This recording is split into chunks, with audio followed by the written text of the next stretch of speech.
even though I took care of Mom for 6 years with everything I had. My husband, choking up, said those words during his speech as the chief mourner at his mother's funeral. What? Who is he kidding? I watched him with a blank expression as he stood at the microphone, pressing a handkerchief to his eyes to hide the tears that weren't even there. I reached into my pocket and felt for the item I'd hidden there. It's almost time, isn't it? The mask of the poor son who lost his mother after years of caring for her would soon come off. It was 6 years ago when my husband suddenly announced that we would be living with his mother. Mom collapsed. She must feel anxious being alone, so we'll take care of her at home. My life of caring for my mother-in-law started with those words. Luckily, my husband and I didn't have children, so we had enough rooms in the house to accommodate her without much trouble. Having lost my own parents in a traffic accident at a young age, I wanted to do my best for my in-laws. But apparently, I was the only one who felt that way. I'll be home late again today, so look after Mom, will you? What? Again? What are you doing so late every night? Work, obviously. You've never had to work this late before. And besides, you're the one who insisted on living with your mom, so how can you dump all the caregiving on me? Putting her in a home would cost money, wouldn't it? If you take care of her, it's free, right? What the? So that's why you brought her here? Stop complaining! It's easier for women to deal with each other anyway, isn't it? He shamelessly brushed off my complaints. From that point on, he never helped with his mother's care, and the days when he didn't return until after midnight became more frequent. 2 months into living with my mother-in-law, I was exhausted from caregiving every day. Meanwhile, my husband's skin had somehow become glowing and radiant. Nearing 50, he had started using cologne he'd never worn before, and each morning, he hummed while styling his hair, practically announcing, "I'm having an affair." Can't you clean yourself up a little? Aren't you embarrassed to walk around looking like a rag in those shabby clothes without any makeup? I don't have time to put on makeup when I'm caregiving from morning till night, and I have to wear something practical. Whose fault do you think that is? Stop screeching! It's only natural for a wife to take care of her husband's mother. Of course not. And besides, your mom never listens to a word I say. She's so demanding. It's ridiculous, both of you. My prideful mother-in-law couldn't stand being cared for by someone else, so we constantly fought. She never once thanked me. But no matter how much I directed my frustration at my husband, it only made him more irritated. He began criticizing the meals I made, and eventually, he wouldn't take a single bite, tossing the food away instead. Even though I was being treated so cruelly, I had nowhere else to go, having no family of my own. I'm sure my husband knew that and used it to his advantage. It was as if I could hear him saying, "You have no choice but to stay here." 5 years passed, and I was still the only one caring for my mother-in-law. Then, one day, she started complaining of feeling unwell, and after visiting the hospital, it was revealed that she had a severe illness.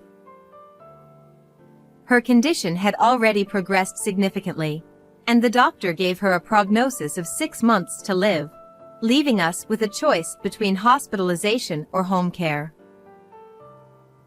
If it's already too late, what's the point? Hospitalizing her would just be a waste of money. Home care is the only option. Hey, don't make it sound so simple. Are you going to take care of her then? What? You've been the one taking care of her all this time, so you're responsible till the end. At least for once, act like her son in her final days. Oh sure, I'll pray to God to put her out of her misery quickly. How's that? I'm the perfect son, aren't I? I couldn't find the words to respond to my husband, who puffed up with pride. So, this grueling caregiving would finally end soon. That thought crossed my mind for a moment. Looking back on the 6 years I had spent tirelessly caring for her, I was filled with mixed emotions. But my husband, oblivious to what I was feeling, continued to happily visit his mistress. However, around 3 months after my mother-in-law was given her terminal prognosis, I noticed a change in my husband. Occasionally, he started visiting his mother's room, spending several minutes with her. Could even someone like him become gentle when his mother's end was near? Not wanting to intrude on their private time together, I made it a point to avoid going near the room when my husband was with her. Having lost my own parents suddenly in an accident, without the chance to say goodbye, I found myself, shamefully, feeling envious of the precious time they had left together. That day, like always, I brought food to my mother-in-law's room. Just as I was about to leave, she suddenly called out to me. May I have a moment? 30 minutes later, when I returned to the living room, I must have looked completely out of sorts. Hey, what's up? Did something weird happen? Huh? Oh, no. It's nothing. Even my normally indifferent husband noticed something was off and asked me. Feeling like I couldn't keep my composure, I quickly said, "I'm going to run out for a bit of shopping," and hurried out of the house. As I walked aimlessly along the main street, I couldn't stop the tears from flowing as I recalled what my mother-in-law had told me in her room. 4 months later, my mother-in-law passed away. It had been a full year since she received her terminal diagnosis. Even when you know the end is coming, witnessing someone's final moments is an emotional blow. I kept myself busy, arranging the funeral and notifying relatives, trying to cope with the weight of it all. But my husband? Make sure the funeral's the cheapest option. After giving that one instruction, he didn't lift a finger to help. And then, to top it all off. Where's my funeral suit? Seriously? You're the host of the funeral. Pull yourself together. What? The professionals handle everything, don't they? All I have to do is give a speech. That's true, but what is with you? Your mother just died. Shouldn't you be a little more upset? I raised my voice in frustration, but he just smirked. Nah, nothing to be upset about. More like pure relief. What? From my perspective, all I can think is finally. You know? They said she had 6 months to live, but how much longer was she planning to stick around? I was speechless. As I started to walk away, knowing there was no point in talking to him anymore, my husband suddenly shouted. Oh, right! With exaggerated excitement, he pulled a divorce form from the drawer and slammed it on the table. Here you go! Just need your signature, and we're done! He was beaming. Man, I've been waiting so long to hand this over. Now that mom's gone, and I don't need you as a caregiver anymore. You're useless. So, you want a divorce? Of course! I've got a younger, prettier woman waiting for me. Let's wrap this up, shall we? To him, his mother's funeral and our marriage were just inconveniences to deal with. Seeing that I wasn't responding, he seemed to take my silence as agreement and got even more excited. Oh, and you probably didn't know, but despite how she looked, Mom had quite a bit of money saved up. Really? Is that so? Yeah, and I, as her only son, inherit all of it. As for you, you get nothing. You and Mom never got along, right? She wouldn't be able to rest in peace if you got any of her money. Let's talk about the divorce after the funeral. That's all I could manage to say in response to his self-satisfied monologue. Well, I've handed over the papers, so that's that. With that, he left the room. The funeral proceeded solemnly, with the relatives in attendance, until it was time for my husband's final speech as the host. With a serious expression, he stood before the microphone, gazing at his mother's portrait for a few moments before bowing deeply to the attendees. Thank you all for coming today for my mother's funeral. He began his speech in a trembling voice, dabbing his eyes with a handkerchief, and I could hear quiet sobbing from the crowd. After pausing for dramatic effect, he continued. Everyone knew about his mother's illness, so my husband made sure to talk about the struggle of her long battle with the disease. And then, at the very end of his speech, he said something unbelievable. For 6 long years, ever since my mother's diagnosis, I've given everything I had to care for her, but, sadly, we've now come to this day.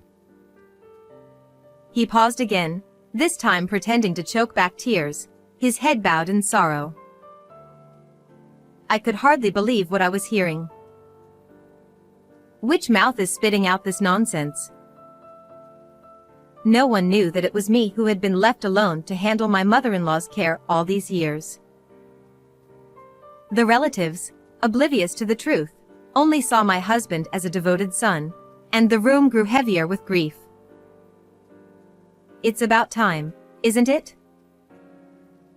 I slipped my hand into my pocket and felt the small object I had stashed there. Slowly, I pulled it out. My husband's masquerade as the tragic son who lost his mother after years of devoted care was about to be over. I stood up suddenly from my chair, catching everyone's attention. Excuse me, everyone. Would you like to hear a message from my mother-in-law in heaven? Gasps of surprise rippled through the room as all eyes turned toward me. Even my husband's face froze in shock as I raised my hand high, holding the voice recorder I had kept hidden, and pressed play. As soon as the recording of my mother-in-law's voice began to echo through the silent room, the atmosphere shifted dramatically. Thank you, everyone, for coming here for me today. I wonder if my son managed to give his speech as the head mourner properly. He's probably lying through his teeth, saying he took care of me all by himself. At her words, relatives exchanged puzzled looks, and some furrowed their brows, casting glances toward my husband. Hey! What do you think you're doing? This is a funeral! Stop it right now! Oh, we're just getting started. Besides, this is what the guest of honor, your mother, requested. What? She asked me to play this during your speech. So, why don't you stay quiet and listen? Without giving him a chance to protest, I pressed the play button again. What followed was the truth of what had really been happening in our household. My mother-in-law's care had been my responsibility from the very beginning. My husband hadn't lifted a finger to help. Instead, he treated me cruelly and frequently ran off to see his mistress. My husband's face had been rigid up until this point, but suddenly he snorted and started grinning. With exaggerated gestures, he spread his arms wide, addressing the relatives. Come on, folks! Surely you don't believe the ramblings of an old woman, do you? The truth is, over the last couple of months, my mother started saying all sorts of strange, nonsensical things. How dare you say such a thing? You too! Believing the ramblings of an old hag and airing this nonsense in front of everyone? Ridiculous! How can you speak that way about your own mother? Aha! I see what this is. You're trying to turn the relatives against me, so you can snatch the inheritance. Nice try, but you won't get away with it. Like I told you yesterday, not a single penny of my mother's estate is coming your way. My husband was getting more and more worked up, practically snorting in anger. I had reached my limit. Actually, you're the one who won't be getting a penny. What are you talking about? Your mother disinherited you. Do you know what that means? You've lost all legal rights to her estate. It's written clearly in her will, which I've already handed over to the lawyer. The court has approved it too. What? You're lying! Then what happens to the inheritance? According to her will, I'll be inheriting everything. What? You're a snake! How did you pull this off? You must have threatened my mother into it. You heartless witch! Who's the real heartless one here? My voice, trembling with emotion, stopped my husband in his tracks. For a moment, he seemed taken aback by the tears welling up in my eyes. He had no idea what those tears meant. I took out a cell phone from my bag and stared him down. This is your mother's phone. If you want to know why the court disqualified you from inheriting her estate, you can hear it for yourself. There's a recording here that explains everything. What's that supposed to mean? I turned the volume all the way up so the relatives could hear and pressed play. Hurry up and die already! Stop clinging to life like a coward! What's the point of you still being here? You've outlived your damn prognosis! If death isn't coming for you, go to it yourself! The recording was filled with cruel words, unbearable to listen to, as well as sounds of my husband hitting his mother and throwing things at her. You know, a few months ago, when you started going into your mother's room more often, I was actually happy. I thought maybe, deep down, you were still her son. That you wanted to spend what little time she had left with her. That's not! I mean! But I was wrong. Your mother was fighting to live, even with only 6 months left to her name. And yet you... Wait! Hold on! Why are you crying? I thought you hated her! It was no surprise that my husband had misunderstood. Indeed, my mother-in-law and I argued constantly. At least for the first year after we started living together. But despite the frequent fights, as I continued to care for her in silence, she gradually began to open up to me. By the 3rd year, I was even confiding in her about my husband's infidelity. Still, I continued to speak poorly of her in front of my husband, pretending we were at odds. This act was actually something she had advised me to do. My mother-in-law was furious about my husband's cheating and had firmly declared that she didn't want him to inherit anything, especially considering he left all of her care to me. You thought you could say those awful things so easily because you believed my relationship with your mother was strained, right? You assumed it wouldn't reach me. But all this time, you were just dancing in the palm of her hand. Damn it! You played dirty! But why? You knew her time was limited, so there was no need to push her like that. This was the question that had come to my mind the moment I first heard the recordings from her phone. If he hadn't acted so cruelly, maybe he wouldn't have been disinherited. But that question was soon answered by his unthinkable confession. The thing is, when they said she only had 6 months left, I figured that by then I'd get a huge inheritance. So I went crazy with that woman, spent a lot, even took on debt. That woman? You mean your mistress? Yeah, well, Unbelievable. but then Mom kept living past those 6 months, and the repayment deadline was getting closer. I was desperate. I was utterly disgusted. I couldn't believe how rotten he had become. As I looked at him coldly, my husband's demeanor suddenly changed, and he started pleading with me. Hey, you haven't submitted those divorce papers yet, have you? Let's not go through with it. What are you talking about? Of course, we're getting divorced. That was your mother's final wish too. She wanted me to divorce you after the funeral. No way! Please reconsider! Without the inheritance, I have no way to pay off my debts. Help me! He was now desperately clinging to my legs, looking more pitiful than I had ever seen him.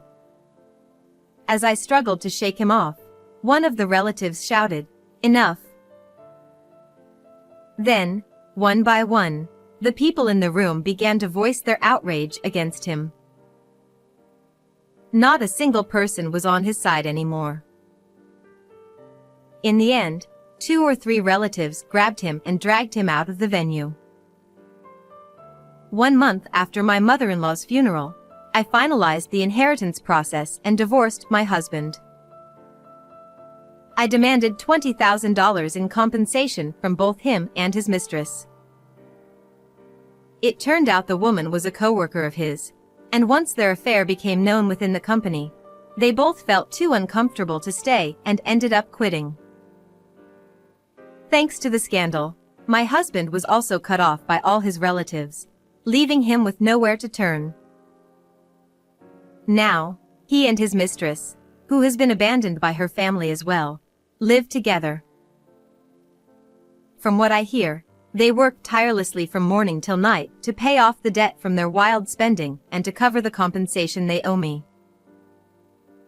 As for me, I used part of the inheritance to build a grand tomb for my mother-in-law. On the monthly anniversary of her passing, I bring her favorite flowers and update her on my life, which has become a small joy for me. Mom, one day, I'd like to be laid to rest in this tomb with you. Is that all right?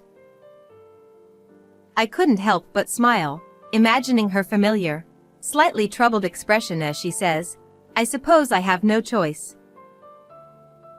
How did you like today's story? Don't forget to subscribe to the channel. I'll see you in the next video.